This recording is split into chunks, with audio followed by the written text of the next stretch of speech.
अचानक फेसवरती 2 ते 3 पिंपल्स आले होते, म्हणून म्हटलं 2 दिवस आता फेस वॉशच नाही करणार. गव्हाच्या पिठामध्ये थोडीशी हळद टाकली आणि त्याच्यानेच मस्त स्क्रब करून फेस क्लीन करून घेतला. उद्या शिफ्टिंग आहे म्हटल्यावरती हा पूर्ण पसारा बघून मला चक्कर येत होती लिटरली. मग फेस वगैरे वॉश केला आणि मॉइश्चरायझर लावून घेतला आणि पिल्लूला झोपवलं.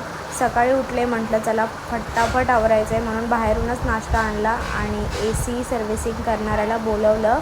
माझं डोकंच नाही चाललं. अगोदर मी सर्व्हिसिंग करून घेतली, तिकडे जाऊन सर्व्हिसिंग करायची होती, पण नो ब्रोकरवरून मी वेगळंच हे केलं.